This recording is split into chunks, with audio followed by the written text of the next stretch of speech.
person and new, I invite you to a newcomer welcome held in the Redmond Room, which is just outside the doors here, up a tiny ways, and to the first room on your left. Someone will be there to welcome you, to introduce you to this faith, and to tell you a little bit more about this congregation.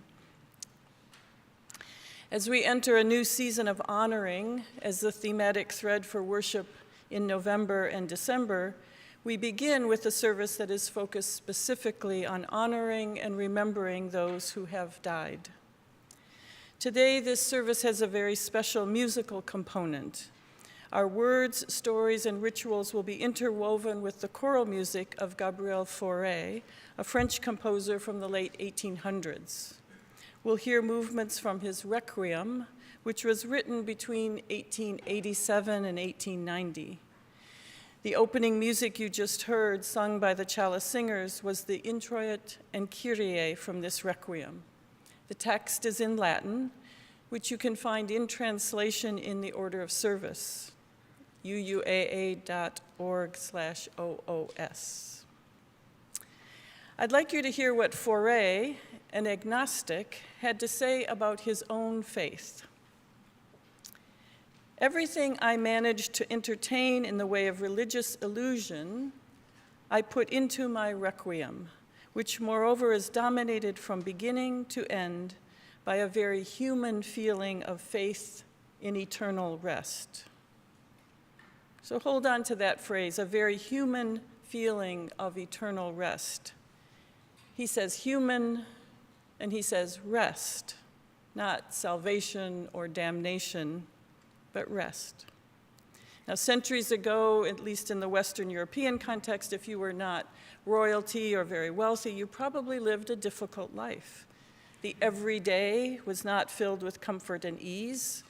Work probably meant some sort of manual labor. You may have had little or no education and no way to escape or find better opportunities in life. Your existence on earth was such that the reward of heaven, a place where these earthly challenges did not exist, was something you aspired to. In the Requiem Mass, the Catholic Mass for the dead, you heard sung specific texts that focused on the contract humans had with God. In essence, the purpose of the Requiem Mass was to remind God and the believers of this contract. Now, Fauré's Requiem was a turning point in the history of composing requiems. He chose to end his Mass with a personal address and blessing directed to the deceased, asking the angels to guide the deceased to paradise. This prayer, called In Paradisum, was typically used at the graveside burial, but was not included in the Requiem before this time. Fauré also chose to omit parts of the Mass in which the language focused on judgment, hellfire, and damnation. And by doing so, he shifted the overall tone and focus of his Requiem to one that was more human, personal, and loving. Now, as early as Mozart's time, and certainly more common by the 18th century, a Requiem could be heard in a concert setting, and not just during a funeral Mass. For example, Verdi's Requiem was performed at Hill Auditorium just a couple weeks ago. Over 2,000 people were there to experience it. And I imagine for some it was a deeply religious experience, but for many, even most, it was a chance to be just surrounded by beautiful, intense choral and orchestral music. The music and the words may have felt transcendent or spiritual, but the experience did not impose a religious experience on the listeners. So as we move deeper into our service of remembrance, the Chalice Singers will offer 3 more movements of Fauré's Requiem during our time of honoring. May you allow yourself space to find beauty in the music as it supports our remembrances and the human connections that Fauré imagined. May we be reminded through the words and music we will hear that we are held in lux perpetua, in continuous light, whether it is from the light of our chalice, the light from our memory candles, or the light we all hold within. May that light carry us forward as we are gathered for worship.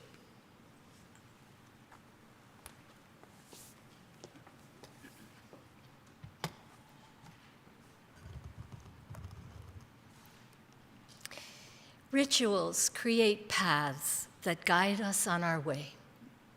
To breathe together, to speak together, to share a moment of quiet reflection, all this unites us in spirit. The lighting of our chalice, the symbol of our faith, is just such a ritual moment, a time of centering at the beginning of our service. The light we kindle draws us in and reminds us that we do not come idly into this space. Today we hold a shared sadness as we remember and honor the beloveds we have lost to death. As we move through our time together, may our chalice flame warm our hearts and bring us comfort and peace. This morning, and this will be a surprise to him, Dusty Francis will light our chalice in the sanctuary. And as Dusty comes forward, I invite those of you in the live stream to please join us by lighting your own chalice or candle and entering your location in the chat. And please join me as together we say, we light this chalice for the light of truth. We light this chalice for the warmth of love. We light this chalice for the energy of action. We light this chalice for the harmony of peace. And thank you, Dusty.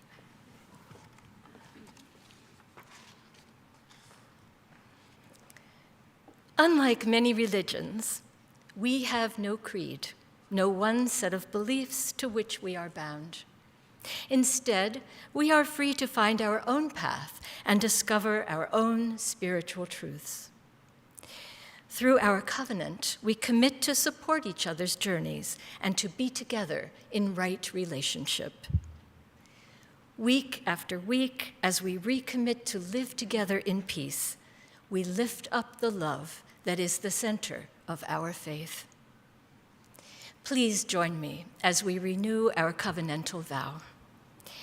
The spirit of this church is love, and service is its law. This is our covenant with each other, to dwell together in peace, to search for truth in love, and to help one another.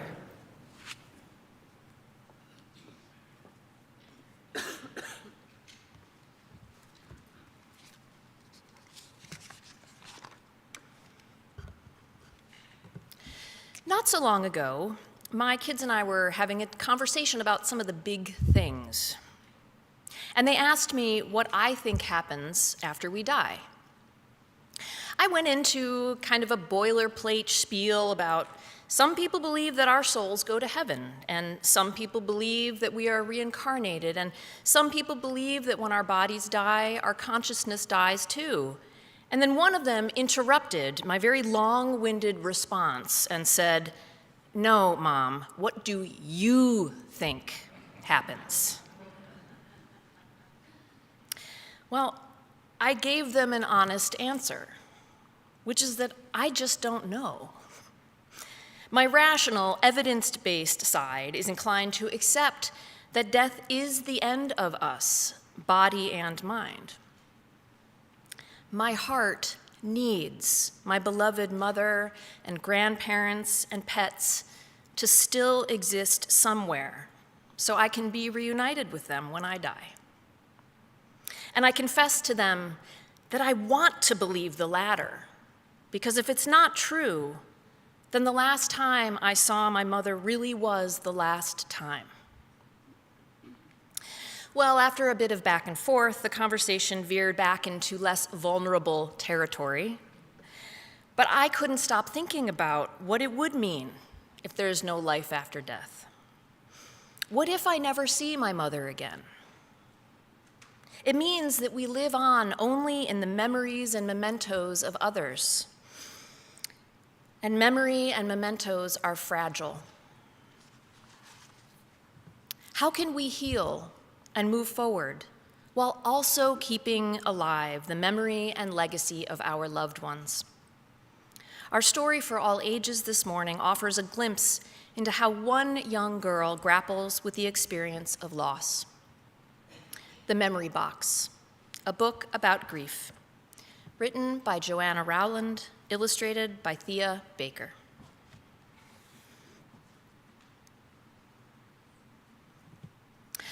I lost my balloon once. I tried so hard to hold on tight, to never let it go. But it was windy, and I was running. I watched it fly higher than the trees, above the clouds, past where I couldn't see. I was sad. But not as sad as I am now. I can always get another balloon, but I can never have another you. I miss you. Sometimes I wonder what happens to your love now that you're gone. Did it die too? Because I'm scared I'll forget you. Sometimes I wish I could still give you a hug. I would hug you so tight in a great big bear hug and never let go. I'm making a box so I won't forget you, with our memories like sand from the beach where we played and left footprints as we ran from crashing waves.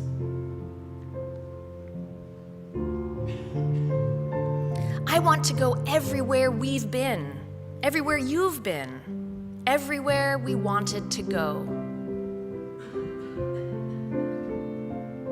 I go to places that help me think of you.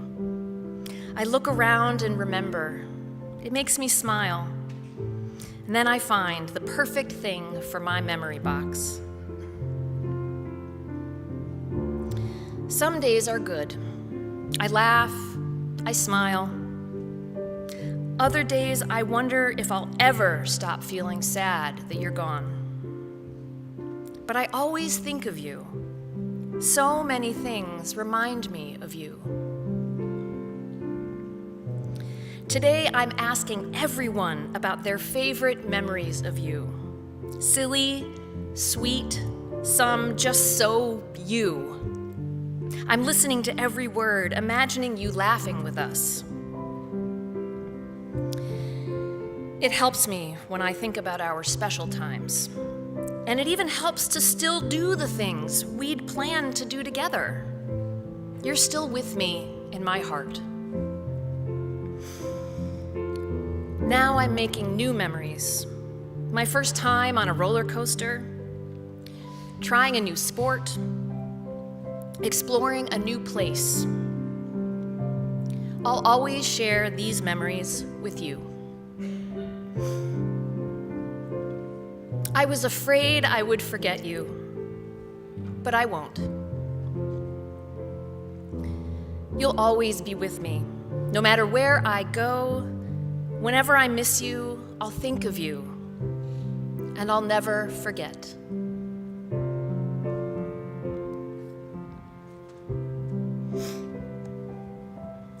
The end.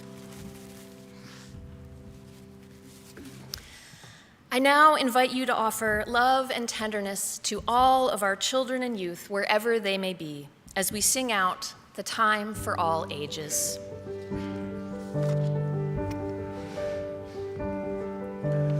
This little light of mine, I'm gonna let it shine. This little light of mine, I'm gonna let it shine. This little light of mine, I'm gonna let it shine. Let it shine, let it shine, let it shine.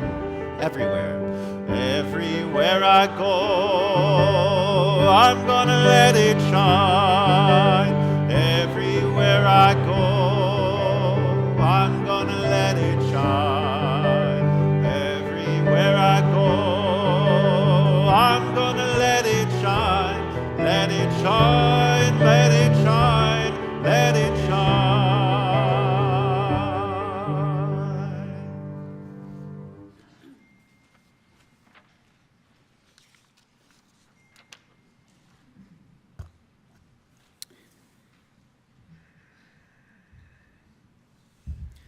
the caring and support that we find together in community matters so much, and we know this and feel it most deeply in times of need or grief or loss. And we know that that gift that we find here together, that we build and we create together, is only made possible because of how we support one another, both through our presence and through the pooling and sharing of our resources. The practicalities of how we build and sustain community matter and contribute directly to our ability to show up for one another in all the ways that we do.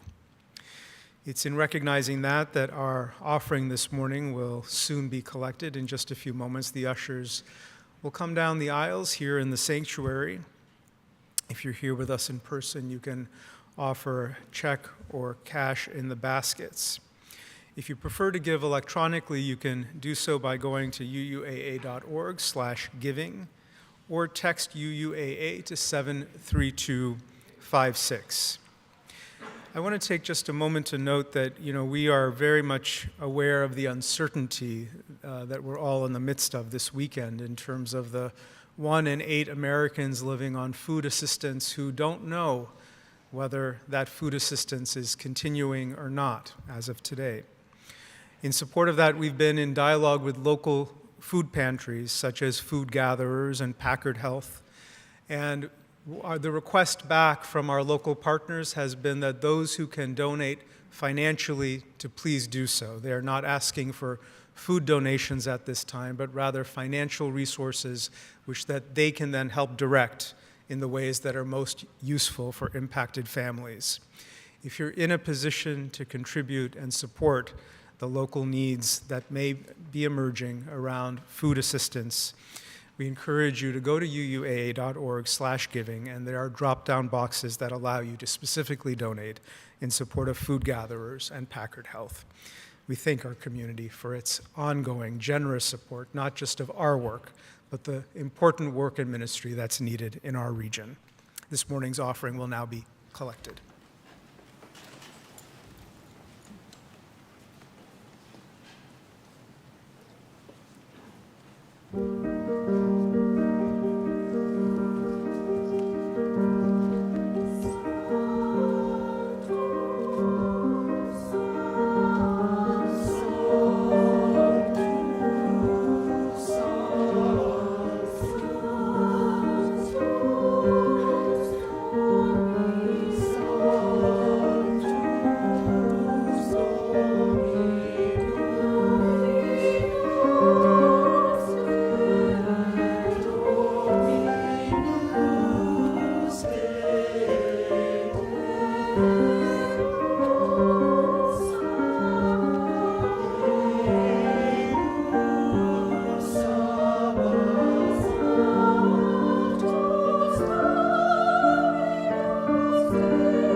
Thank you, chalice singers, for the stirring gifts you're offering this morning. As our ushers bring forward our offering, I invite you to rise in body or spirit as we join our hearts as well as our voices in dedicating that which has been given. We join together in saying, "To the work of this congregation, which is weaving a tapestry of love and action, we dedicate our lives and these our offerings." Please be seated.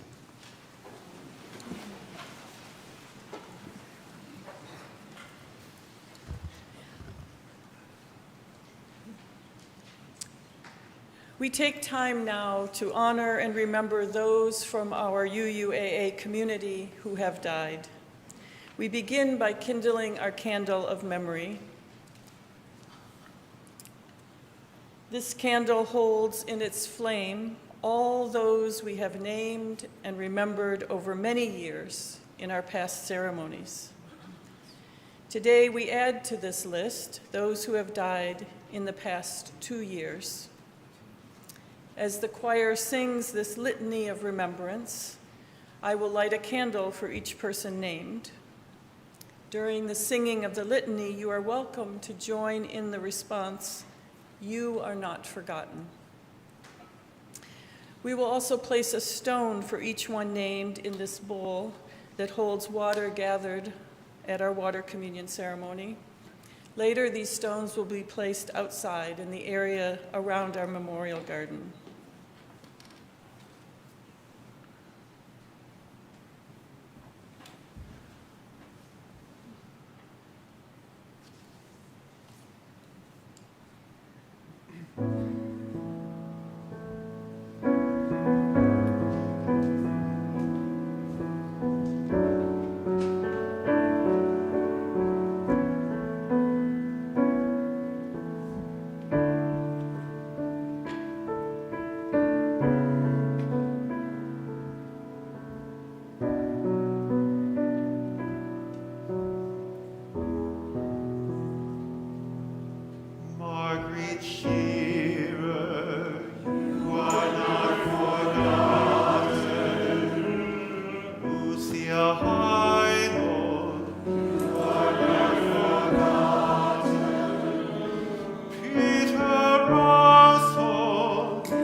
Rob Northwell.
Dear ones, for each of us, this litany of names brings up different emotions.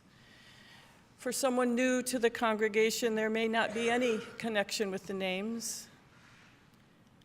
For others, many or even all of the names bring to mind a specific memory. There is not a right or wrong way to experience this time of remembrance. What is important is that we share the experience and we are present for each other. No one is alone. It is intentional that we are building a memory altar in our time for all ages. Today, the child makes a memory box so their loved one will not be forgotten, as a way to ease their fear that they might forget the one who has died. You are not forgotten, our refrain during the litany of names. I'll never forget you, the child's words from our story. Now we embody this idea in our ritual of building a memory altar. This is a way to make tangible and public your own personal grief for someone who has died recently or a long time ago. And by doing so, like filling our own memory box, those who have died are not forgotten. This service of remembrance that we as a congregation have created and celebrated for years provides us with a ritual to collectively hold the memories of our ancestors. And through our creation of a memory altar, we see that we are not alone. Certainly for some, the word altar conjures a Christian context, but the broader definition of an altar is simply a table or a place that serves as the center of worship or ritual.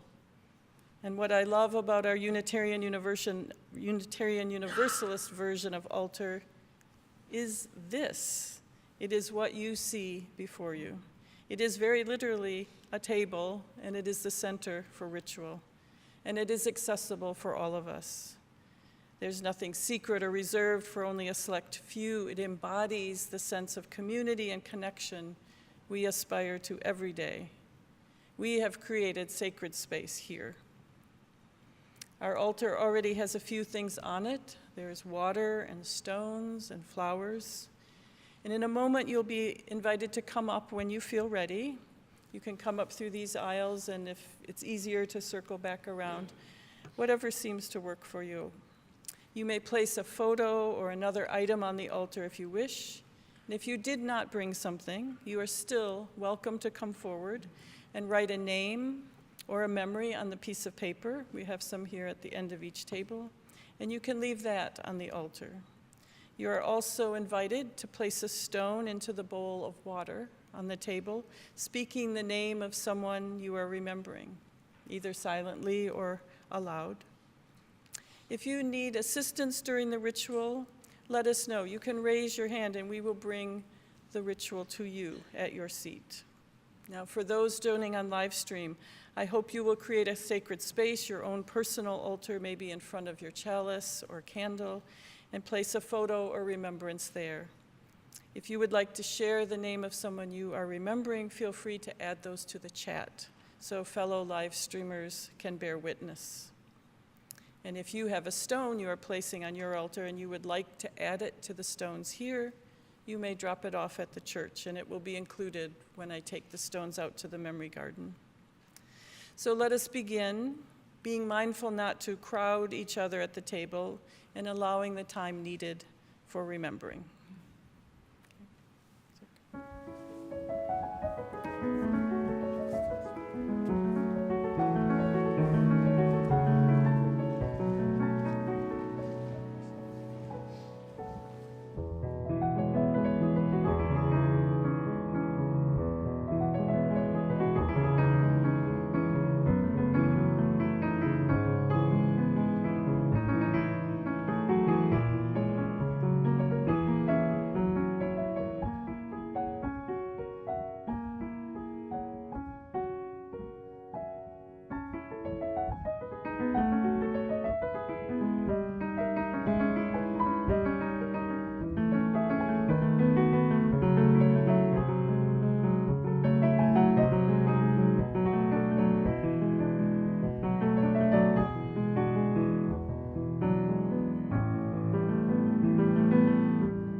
We have one more candle now that calls us to remember all lives lost during the past year, each life worthy of being remembered, even if they were not known to us and are not represented here on the memory altars.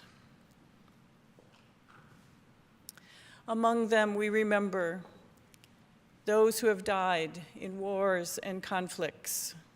You are not forgotten. Those who have died from hurricanes, earthquakes, floods, fires, and other natural disasters. You are not forgotten.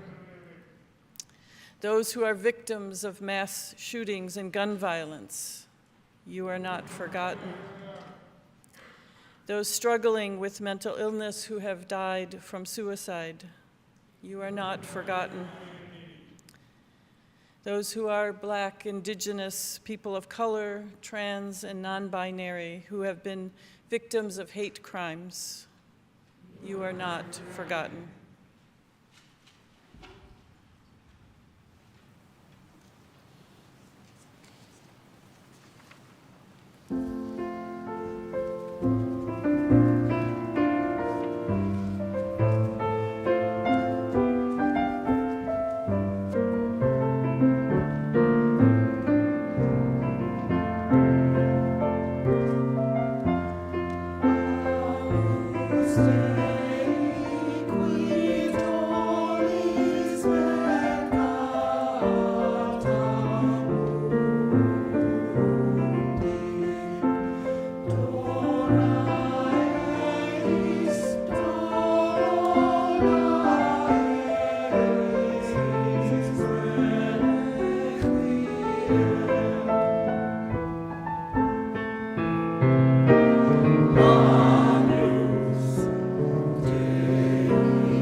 when we're really present to death, it can feel quite solemn. One of life's genuine mysteries that none of us can circumvent, none of us can cheat.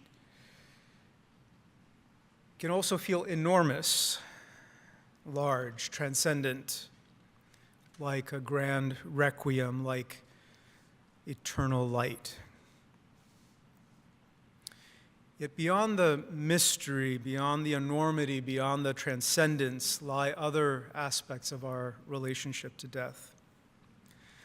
Last week I preached about vulnerability, which is an interesting, perhaps meaningful juxtaposition, because each of us is so vulnerable in the face of death.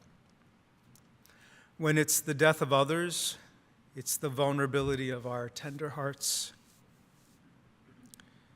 When it's the inevitable reality of our own individual deaths, it's the intimacy and vulnerability of our relationship with ourselves, our own mortality. In both cases, there is so much at stake, which may be why, generally speaking, we avoid the intimacy and vulnerability of this topic. Plus, we know it's not something we can control. We can't do anything about it, so culturally, socially, we keep death at bay by not thinking about it or talking about it for the most part. And that's precisely what makes these rarer times and occasions when we can authentically be with death, be with the intimacy and vulnerability of death, so precious, so sacred.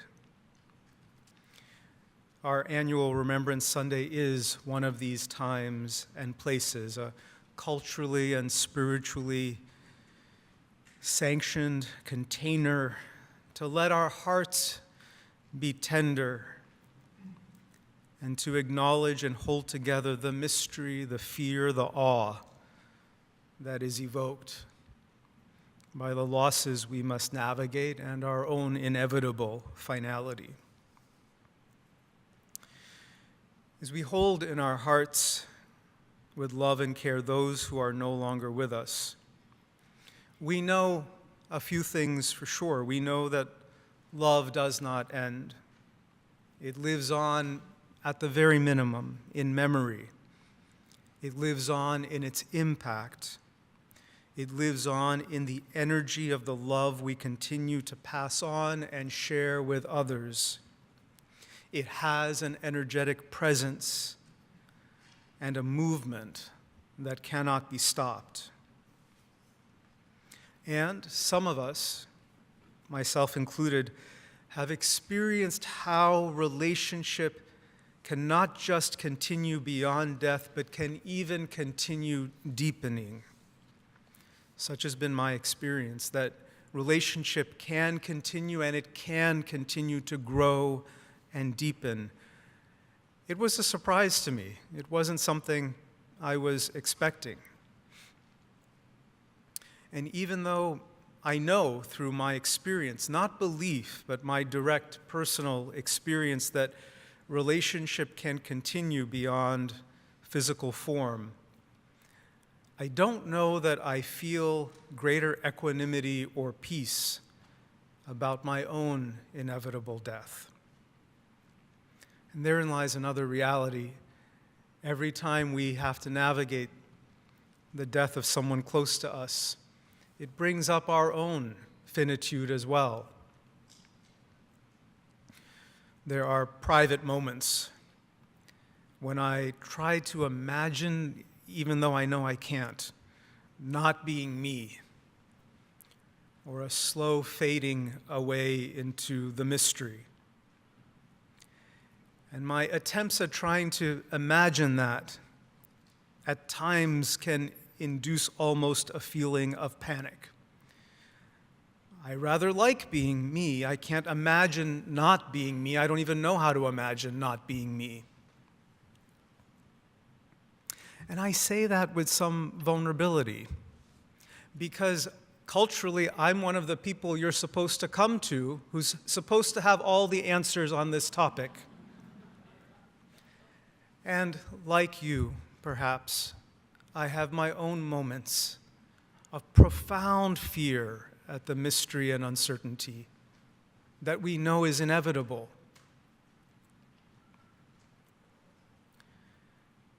And there are other moments, often when I'm in the desert landscapes, which many of you know I love.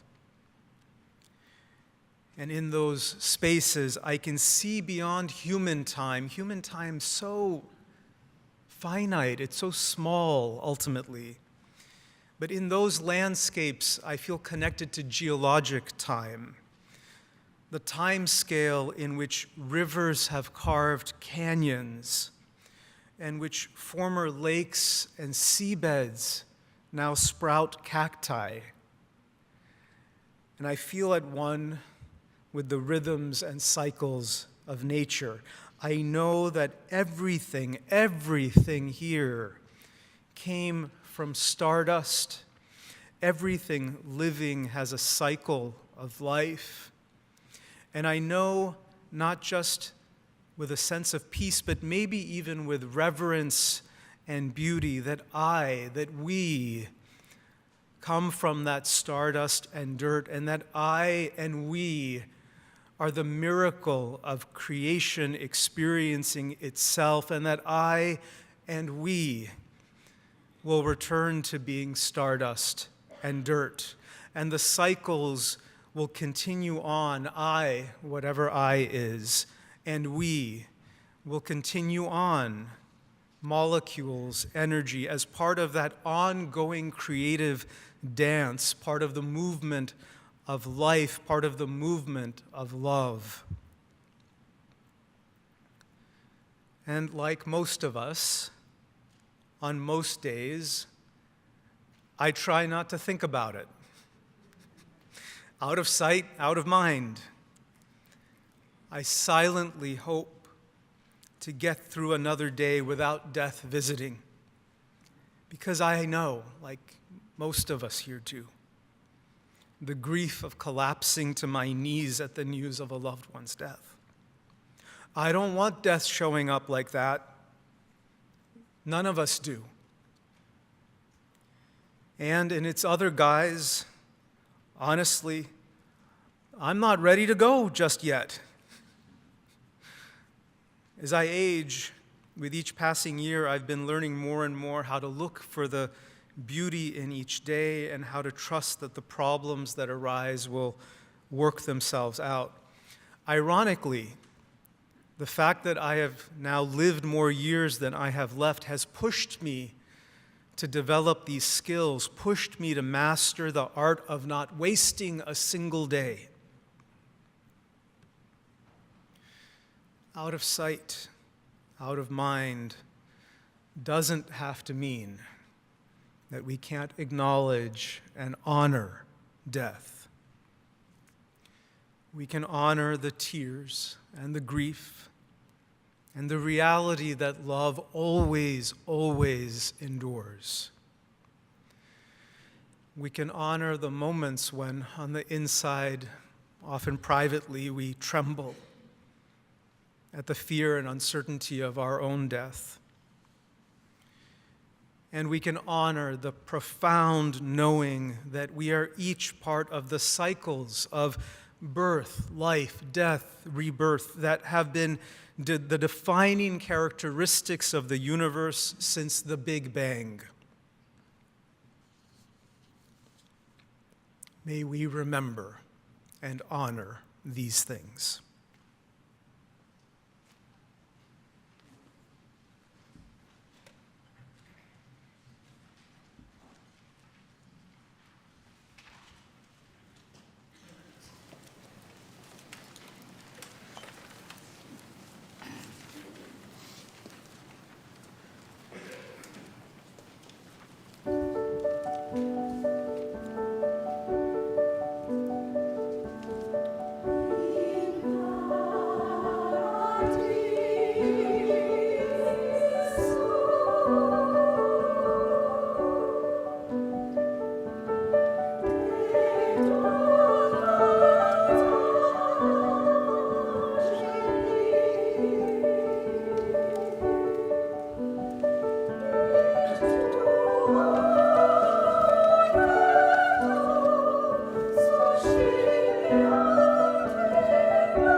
May the angels lead you to paradise. May you have eternal rest.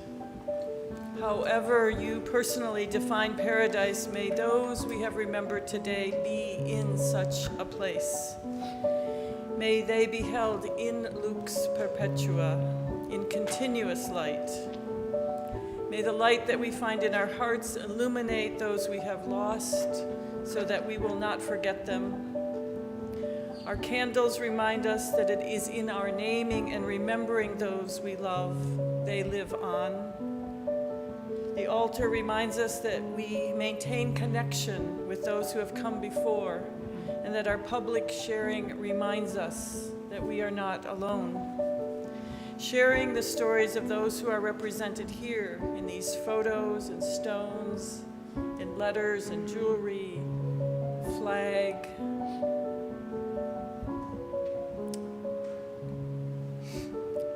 This is essential to healing. If these rituals give you courage to share your stories today, remember, you are in the company of those who wish you well. This is your community. These are the people who want to remember with you. May you part now in peace, knowing deep in your bones that you are not alone and you are held in love. Amen, and may it be so.